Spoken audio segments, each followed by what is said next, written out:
Hello there, my very good friends. My name is Andy. This is Adam. We are going to talk about some big-time problems that WWE needs to solve before WrestleMania 42 because, the company is in such a precarious business position if they don't do everything that we say in this video. And WrestleMania is just around the corner. So. Yeah, they are going to go out of business. So, hey, let's hold them to AEW standards. Why the hell not? That's what the internet does for the other company. Anyway, entry number 8. First one on our list is Jey Uso, a World Heavyweight Champion. Now, this is kind of a nuanced one because the guy splits opinion. If you go online, you'll be convinced that he is the worst wrestler in the world. Whereas if you go into an arena, you will see that he is incredibly over. Yeah. Like wildly over. People love the dude. They love the entrance specifically. They love doing the yeet.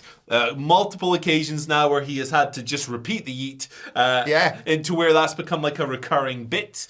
Across the board. But the thing about Jey Uso is that, yes, he is not the best pro wrestler in the world. He is not an in-ring wizard. Can he have good matches? Well, he proved that on Raw against Seth Rollins. But it's not every single time out that he's hitting those highs. So the longer he holds on to the gold, the longer you run the risk of maybe some of those things lessening. And I don't quite get the impression that Yeet Mania is quite as hot. Maybe it's at like 90%. I'm not saying it's cooled off. It's, than it was, say, a couple of weeks ago. Yeah, I think that's fair enough. So the longer he holds the belt, the longer you run the risk. And I think he is probably a guy better suited to having a shorter reign. Yeah. Like a Dusty Rhodes, the chase is better than the run. He's going to beat Logan Paul. I hope he does. After that, you should maybe think about that what's the word? Succession plan. Yes, I agree. Like you say, I suppose the intrigue and the beauty of Jey Uso being world champion is he does go into every single world title match with you thinking, this could be it. I bought the Seth Rollins title change on Raw. I'll probably buy a near fall in the Logan Paul match. But I agree. I think with the reason this is the first entry on this list is because it's not going to be a concern for WWE and WrestleMania 42. Even by the start of 2026. He's not holding it for a year, is he? I don't think he's going to hold it past SummerSlam, if I'm perfectly honest. And I think that's right. I think that's the thing to do. Like you say, I'm not listening to all this nonsense online about he can't wrestle and what have you. He's incredibly over. He does ridiculous merch sales, etc., etc. And he's the perfect guy to build someone up in ending this fairy tale story. Like you say, it was kind of just the moment of winning it at WrestleMania and everyone yeeting and what have you in Los Angeles. But I don't know who it should be necessarily. It would make sense, obviously, for it to be Seth Rollins to continue that sort of plan that he has there. But then again, Drew McIntyre's story would work perfectly if he was the guy to finally take the world title back via taking it off Jey Uso. Yeah, I'd go with either of them. I think Seth is the ascendant heel in the company right now. I also think that Drew's future might be as a babyface. Yes. People seem really desperate to cheer for him in the moment because he's been doing killer work for every year. So it'll be interesting to see. I think that they will make the change sooner rather than later. Though he's not going to be world champion by WrestleMania 42. But speaking of champions, let's talk about the Raw Tag Team Champions. I'm talking, of course, of the New Day and Raw's Tag Team division because that, in my opinion, really needs some work as we head towards WrestleMania 42. Looking back, I gotta say it, and I love both teams involved. New Day versus War Raiders should not have been on WrestleMania. Nope. It was a TV ass match on the biggest stage of them all. It just didn't work. And as much as we all loved the New Day's heel turn at the end of last year, it has just sort of devolved into this town sucks and cheating shenanigans in their match. I have faith in the New Day becoming some of the best heels yet again that they can be. However. They haven't really got a lot to work with right now. I like the War Raiders, but they've literally just taken the tag titles off them, so that's not going to work. Who else have you really got? The Creed brothers? Again, phenomenally talented, but also heels right now. Maybe a babyface turn could work for them, because I think, having seen what they can do in NXT, they are a real diamond in the rough for WWE. But beyond that, aside from putting people together, and I've no doubt this Seth Rollins stable probably will have a tag team in it, but again, that's a heel stable. Who else have you got? Fraxium would have been a great addition, but they have obviously been added to SmackDown, who have arguably too many. So maybe the WWE draft sorts this out. You've got, so many teams, as we saw via the ladder match, who can do stuff. And, you need to have a team like Pretty Deadly even involved in that one. But I don't know. It's concerning now because, the New Day can get a good match out of almost anyone, but you need teams. Yeah, you do. You do. I think WWE would have been a lot better served putting that TLC match rather than War Raiders versus New Day on WrestleMania. Even though, it wasn't like the product of some long-term storytelling or whatever, but quality-wise, yeah. Yeah, the question is, would they have been allowed to do that match at WrestleMania? So maybe it sort of justifies Probably itself. not, to be honest. So there you go. But yeah, I think it was curious that Fraxine were put over to SmackDown, although it does make SmackDown kind of an embarrassment of riches when it comes to tag teams. The Raw match, the problem really is exemplified by the complete lack of reception for the New Day and the War Raiders at WrestleMania. And these are good teams. These are good, talented, tenured teams. The booking just simply doesn't align with that. I think it needs help. I think that... I think we'll see the Lucha Brothers. I was going to say, is that just staring us in the face? Yeah, I think that's happening sooner rather than later. I think that slotting them over to Raw as faces is a good move. Yeah. And that would help alleviate your problems. I do also think that adding Seth Rollins stable, Braun Breaker plus new member tag team would be really good. See who we fantasy booked on this morning's news video. It's really great. It's all Adam. It's tremendous. But yeah, it is definitely something they want to look at sooner rather than later. The thing about the Triple H reign is that the tag stuff hasn't always been the most featured and focused. SmackDown seems to have aligned now. Raw's turn has got to be next.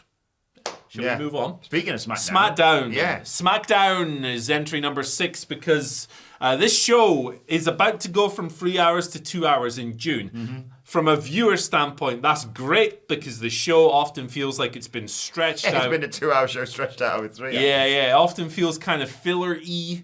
And that's not a great feeling on a Saturday morning when you're waking up because of time zones.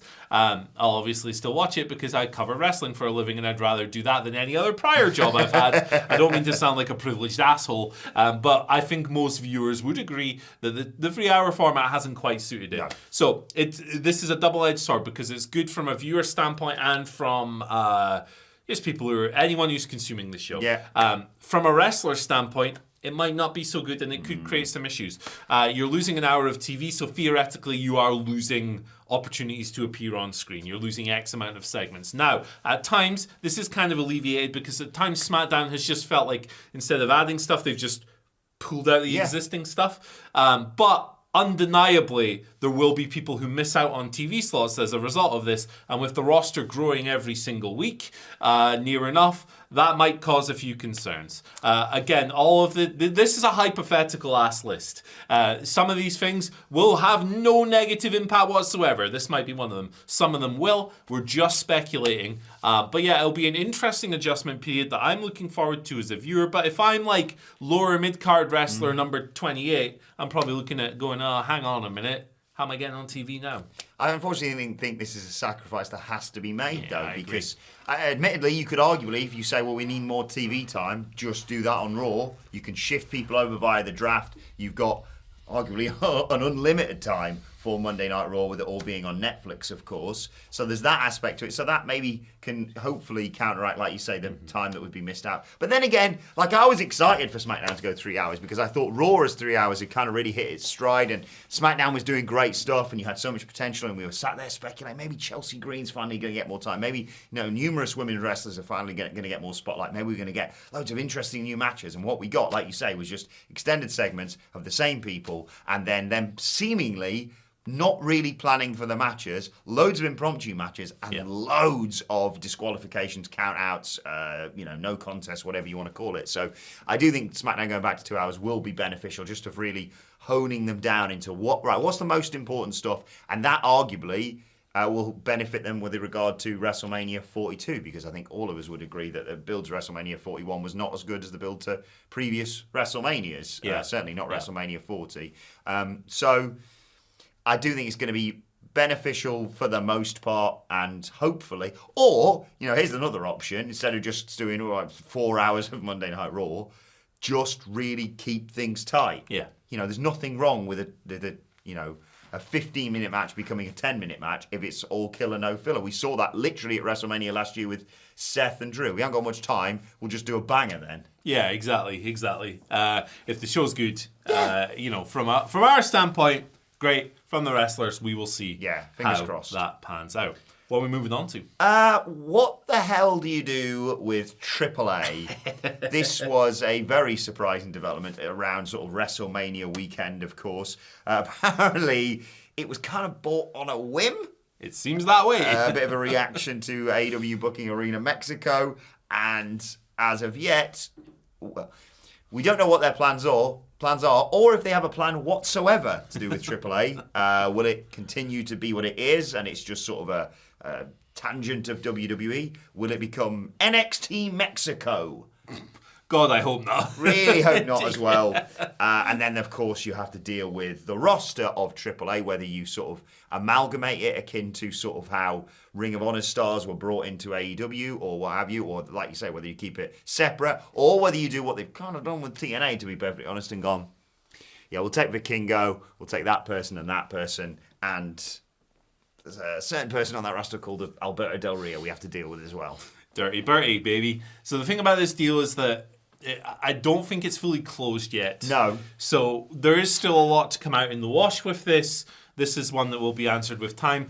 But the word coming out of a lot of people who are real Lucha Libre insiders who know the Mexican scene is that this was bought because AEW are running Arena Mexico. And this was kind of a knee-jerk to that and an aggressive kind of response, which I can absolutely see. It's WWE's most aggressive purchase since WCW. Yep. It's one of the biggest and most historic wrestling promotions of all time. The thing with the current AAA product that people who don't really pay attention to Lucha might not know is that it is complete turd. It's awful. I've not watched it. It's like a comedically bad wrestling show. So yeah, I mean they'll probably sort something out on the creative end. My kind of concerns is like I'm not in favor of wrestling shrinking. No. I don't think it's good when fewer people hold more power. I don't like corporate takeovers of wrestling promotions. Doesn't matter if it's AAA or Ring of Honor or whatever. I think that usually they are bad and usually they work out to the detriment of the fans and quite often the talent. So for some wrestlers, this will be great. Vikingo's probably going to be on Raw by the end of the year. There's a bunch of people who will benefit. There's no doubt about that. But they'll have to figure it out. Are they going to? What kind of resource are they going to put into this? Yeah, it remains to be seen, doesn't it? Like, it's not quite the same, obviously, because they don't own it. But like, you look at the TNA relationship that WWE's had already, and they've done brilliantly out of it. Of like, right, we need someone for this week's episode of NXT. We'll have them. We need Joe Hendry for WrestleMania, of course, which was amazing. Having said that, as much as we've got now Trick Williams going the opposite way and things like that, for the most part, it has been like, we're not really using these people. Do you want to use them? Like, we know what Berto and Angel are going over to AAA. Very talented individuals and being, heavily featured on SmackDown at the moment, but not the tippy top of stars that you could send over there. So we'll wait and see. I think, stick a pin in this, but it's definitely one to keep an eye on the road to WrestleMania 42 because they may well have a big role to play in all of that. Absolutely. Another problem that WWE needs to combat over the next year or so is their own short attention spans. Sorry? There you go. The lack of patience. Sometimes wrestling fans are accused of being impatient, and a lot of times they are. But WWE, in particular, has been indulging in a lot of goldfish booking as of late. Taking too little time to let things breathe, let them play out, and let them really have the kind of impact they deserve. And for a company that prides itself on long-term storytelling, the old meme, that's weird. And I don't get it. Couple of examples. Jacob Fatu. Yeah. Saturday night's main event, start of the year, destroyed by Jacob. Jacob Fatu destroyed Braun Strowman. Yeah, killed him. Not the other way around. Great angle. Amazing. Tremendous work.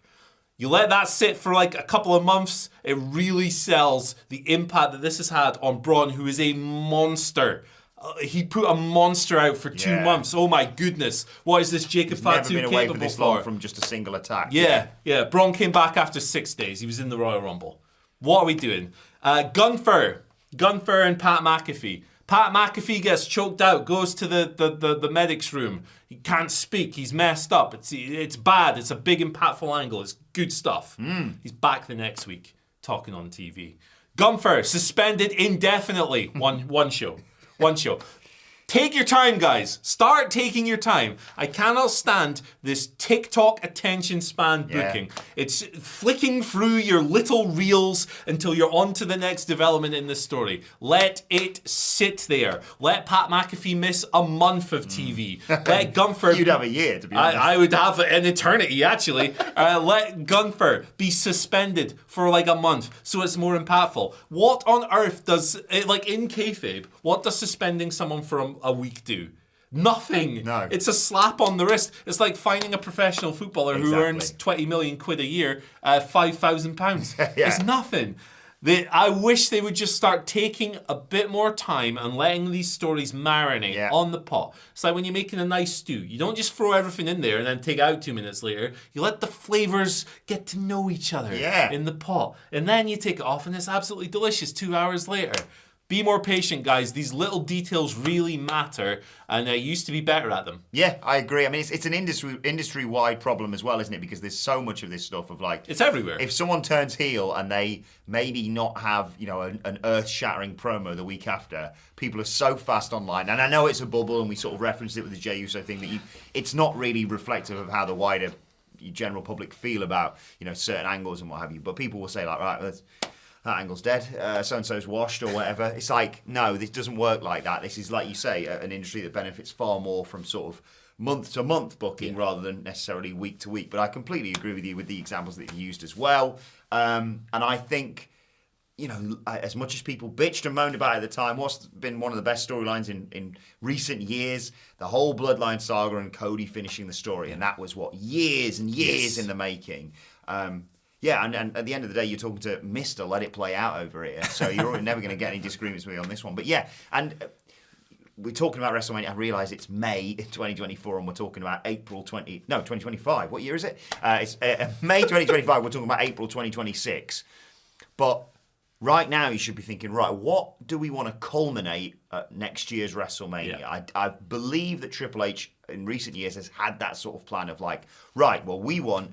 I don't know. I don't necessarily want this to happen even, but we want someone to dethrone Jacob Fatu at next year's WrestleMania. What path do we need to plot to get to that rather than just, bollocks, should we take the title off him this week? Like, he shouldn't be losing that anytime soon. Right, next year's WrestleMania, Sami Zayn should have his crowning moment becoming a world champion. How do we get there? Do we use the Rumble? Yeah. If we don't use the Rumble, how are we going to... Do we give him the Money in the Bank briefcase? Does he win the Chamber? Like, that sort of ideas now for then... And kind of, it's bad to say this, but you've got unlimited money, so you're not necessarily going to be affected that much. Kind of ignore the fan reaction to a certain extent because, yeah, if you listen to them, you'd have a new champion every week. People would be turning face and heel and joining stables and leaving stables and what have you.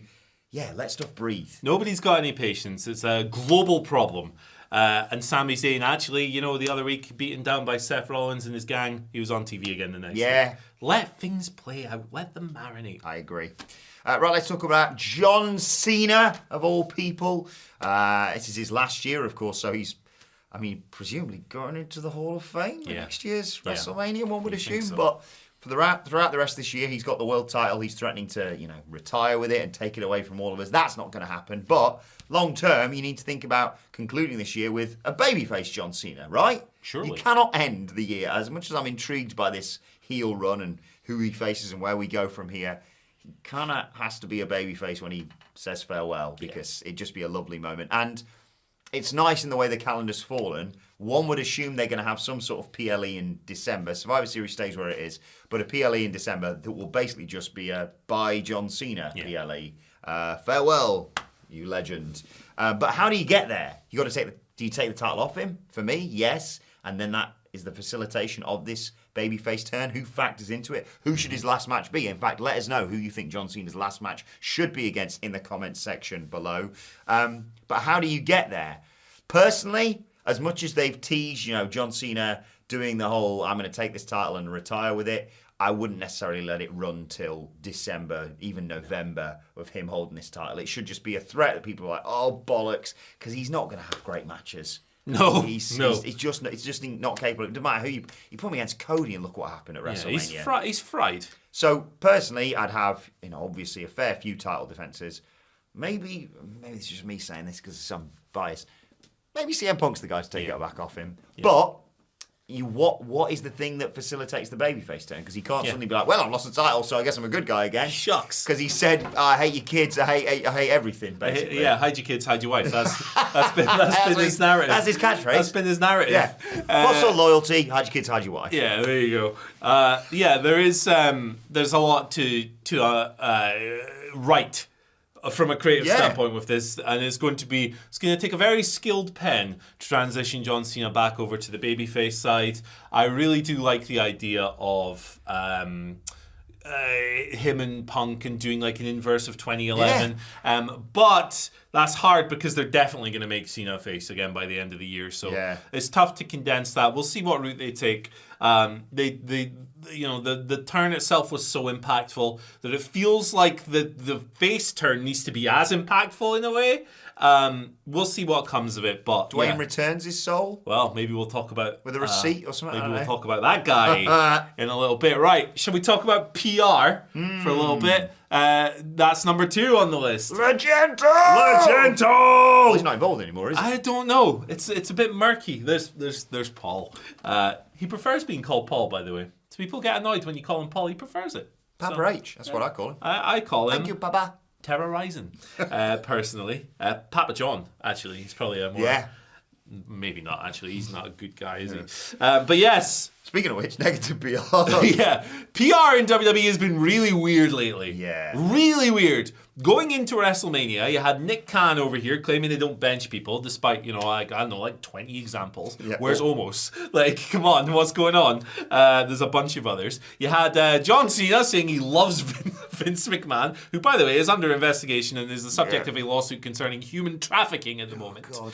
Along with WWE in that lawsuit. Bunch of people getting pissed off. You had the roast of WrestleMania, which, if you saw any of the leaks that came out of that, or you can understand why people might be annoyed. Chud Central. Yeah, it was a chudaholic all over the place. And then, of course, releases always creates negative reactions and stuff, and all of that. So they're in an interesting position PR-wise, because it felt like, I don't know, towards the end of last year, it felt like they were just in an unbelievable PR position. The Fed was bulletproof in terms of everything would just wash off. There does seem to have been a bit of a change in fan sentiment. It's not like a complete turn or anything like that.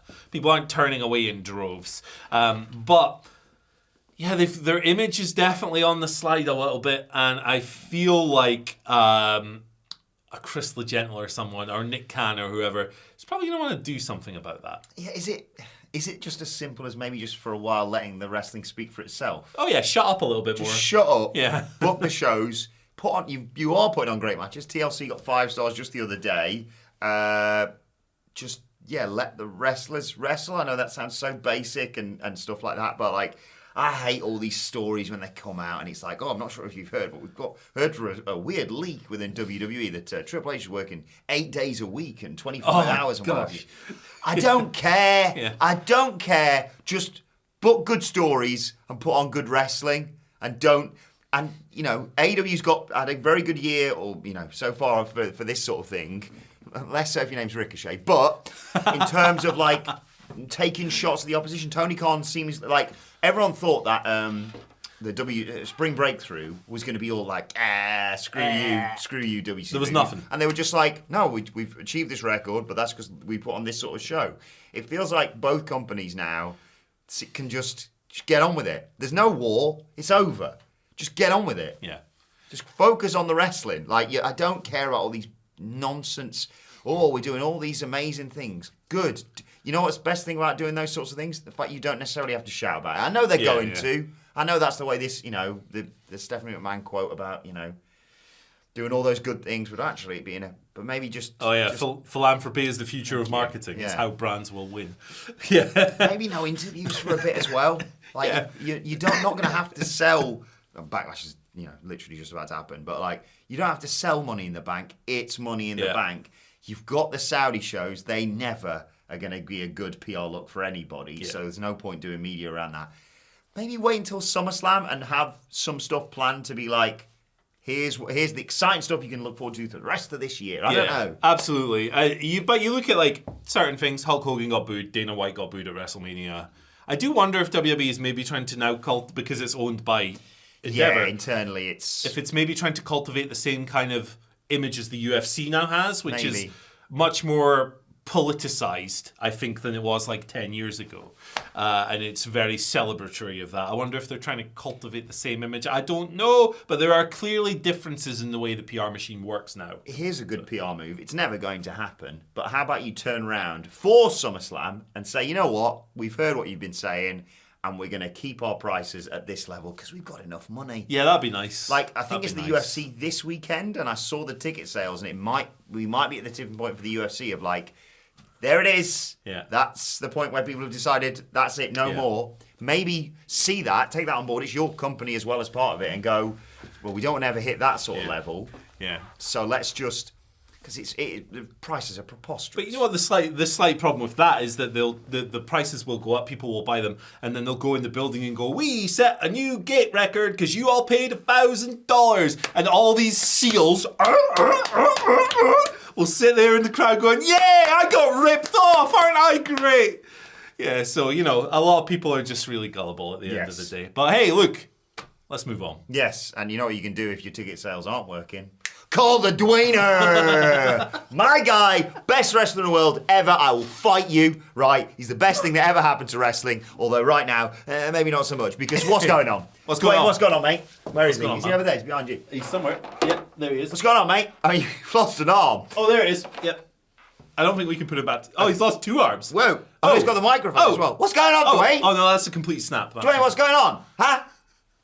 Because he didn't show up at WrestleMania. I was fairly confident. I think, 92, I wore my lovely Rock shirt and was like, where are you, pal? Where are you, Chief? I know he's in Hawaii, apparently. I know we got the big Fiend entrance, but that obviously leads to... Oh, no, show's over. Yeah. Okay. What is he doing as well? He did that very ill-advised interview in the day after WrestleMania, basically saying like, nothing to do with it. Well, I'm going to disagree with you on that, actually. When's he going to show up next? Yeah, this is it. So, like, the interview with Pat McAfee, it led to a lot of stupid people blaming him for ruining WrestleMania. Yeah. When the key thing, I'm not calling you stupid, I'm calling the numpties online. I love him. I don't care. I love him too.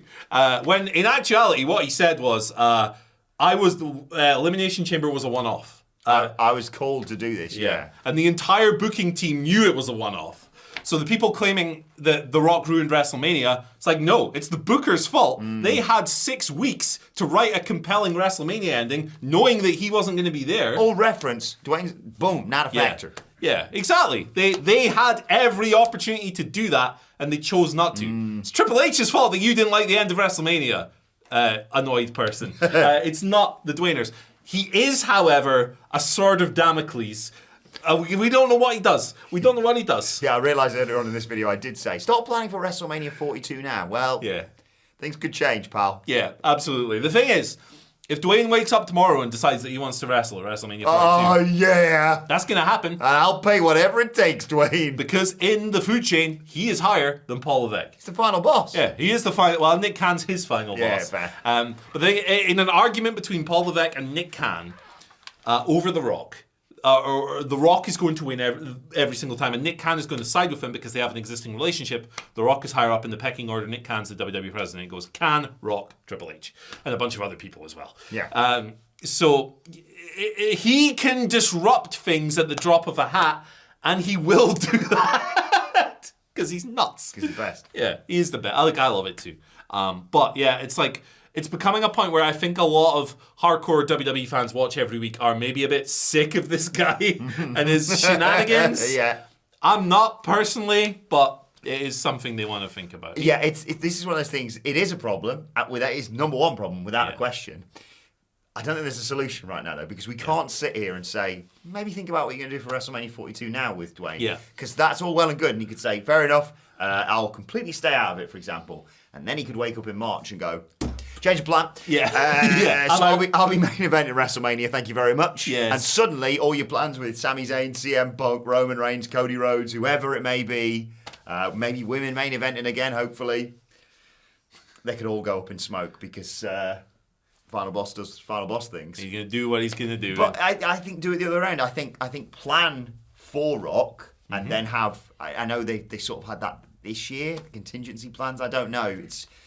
But I'd just say, look, let's get it done. Yeah. Because, Roman's got one foot out the door as well if you're going to do that. The Cody match is always still there, but Cody's probably going to want to move on to other things. Cody might want to have turned heel by next year's WrestleMania. Who knows? Cody might have had enough of this guy too. Yeah. Who knows? Cody might be heading back to AEW. We don't know, right? Yeah. He's going to TNA, actually, I heard. Who knows? But... MLW. Yeah, it's the best fly in the ointment you've ever seen. Yeah, it's complete chaos, but it is a problem, and it is one they need to solve before WrestleMania 42. So thank you for joining us today on this video. Let us know your problems WWE needs to solve before WrestleMania 42 in the comments below, and once you've done that, you can check out the 100 greatest WrestleMania moments ever. There's 100 of them. He's in a few. Yeah, Travis Scott coming out saying 10 minutes isn't. No, and it never will be. Bye. Bye.